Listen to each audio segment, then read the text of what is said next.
नमस्कार। PCR news में मैं रोहित चौहान आपका हार्दिक स्वागत करता हूं। महाराष्ट्र के ठाणे जिले में पुलिस ने एक बड़ी कार्रवाई करते हुए करोड़ों रुपए की कोकीन बरामद की है। पुलिस ने इस मामले में एक नाइजीरियन सहित 3 आरोपियों को गिरफ्तार किया है। महाराष्ट्र के ठाणे जिले के डोंबिवली स्थित मानपाड़ा पुलिस स्टेशन की हद में पलावा कॉम्प्लेक्स में मानपाड़ा पुलिस ने बड़ी कार्रवाई करते हुए 3 लोगों को गिरफ्तार किया है। तीनों के पास से पुलिस ने 1 किलो कोकीन बरामद की है। इस कोकीन की कीमत अंतर्राष्ट्रीय बाजार में करोड़ों रुपए बताई जा रही है।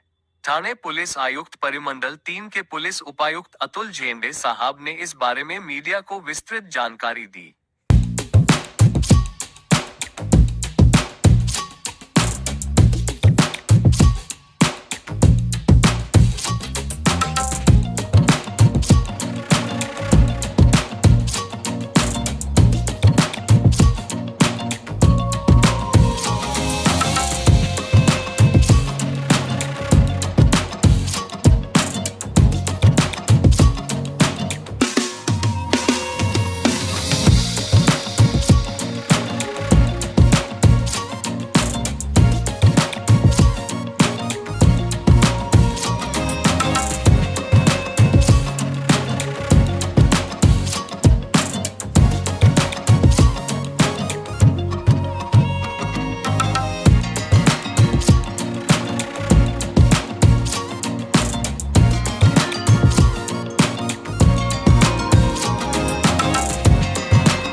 परिमंडळ 3मध्ये माननीय C P sir Ashish Dumbre sir, आमचे joint C P sir Chavan sir आणि additional C P sir Sanjay Jadhav sir यांच्या मार्गदर्शनाखाली जे परिमंडळ 3मध्ये विशेष अंमली पदार्थ विरोधी पथक जे स्थापन केलेलं आहे, त्या पथकाने काल दिनांक रोजी मानपाडा पोलीस स्टेशनच्या हद्दीमध्ये आणि मानपाडा पोलीस स्टेशनच्या मदतीने आपण एक मोठी कारवाई केलेली आहे।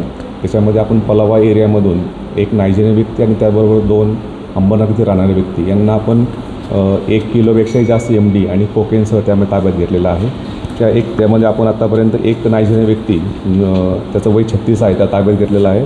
दुसरा जो आहे तो अविनाश सदरला, हा राहणारा अंबरनाथचा आहे। आणि तिसरा व्यक्ती जो आहे गजेंद्र नायडू, त्या 3 व्यक्ती त्या ठिकाणी एका ॲक्टिवावरती हा माल विकत घेण्याकरता त्या ठिकाणी आले असता आमच्या टीमने, त्यामध्ये API गायकवाड आणि संपूर्ण टीमने त्यांना पकडलं। त्याच्यामध्ये आपल्याला टोटल त्यांच्याकडे 1 किलोपेक्षाही जास्त MD, त्याची किंमत 2,80,00,000 रुपये आहे आणि 15 ग्रॅम कोकेन, त्याची किंमत 15 लाखापेक्षाही जास्त आहे।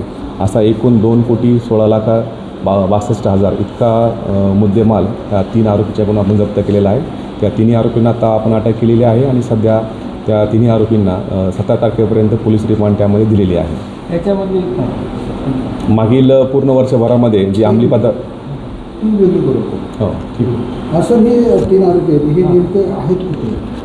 त्यातला एक जो व्यक्ती आहे जो मेन त्याच्याकडे आपल्याला जो माल विकण्याकरता त्या ठिकाणी आला होता, तो नायजेरियाचा इथला रहिवासी आहे आणि तो मागच्या 2 ते 3 वर्षापासून मुंबई आणि या परिसरामध्ये तो राहत असल्याचं निष्पन्न होत आहे। त्यावरती इतरही ठिकाणी, विशेषतः मुंबईमध्ये पण त्याच्या विरोधात गुन्हे दाखल आहे। इतरही त्याबद्दलचे जे आहे त्याचे पासपोर्ट व्हेरिफिकेशन आणि तो कशाकरता किती दिवसापासून आपल्या पलावा एरियामध्ये राहत होता याबद्दलची आमची चौकशी सुरू आहे। दुसरे 2 आरोपी जे आहेत ते अंबरनाथ इथले रहिवासी आहेत। अंबरनाथमधील ते एक जो आहे तो फुलेनगरमध्ये राहतो आणि दुसरा जो आहे तो चिंचपाडा एरिया अंबरनाथ पश्चिम या ठिकाणी राहणारा आहे। दोघं जण, इथला एक जण आहे तो रिक्षा ड्रायव्हर म्हणून त्या ठिकाणी काम करतो। त्यापैकी एका व्यक्तीवरती गुन्हे दाखल असल्याची आमच्याकडे माहिती आहे। बाकीच्याबद्दलची आमच्या अजून चौकशी सुरू आहे। त्याबद्दल आमची जे आता या नायजेरियन व्यक्तीकडून आणि आपण जे कोकेन आणि हे जप्त केलेलं आहे MD, तर त्या नायजेरियन व्यक्तीकडून हे कोकेन आणि MD जे आहे ते सप्लाय होतो असं प्राथमिक माहिती आहे. आणि हे जो अंबरनाथ येथील 2 आरोपी जे आहेत ते हा पूर्णपणे माल हा त्या एरियामध्ये जाऊन त्या ठिकाणी ते सप्लाय करा असं निष्पन्न होत आहे. आमच्या अजूनही 2 पथक जे आहे त्या इतरही आरोपींच्या पाठीमाग आहेत की ज्या माल आणणारे आणि विकणारे या व्यतिरिक्त अजून याच्यामध्ये कोण सहभागी आहे त्याविषयीचा आमचा तपास सुरू आहे.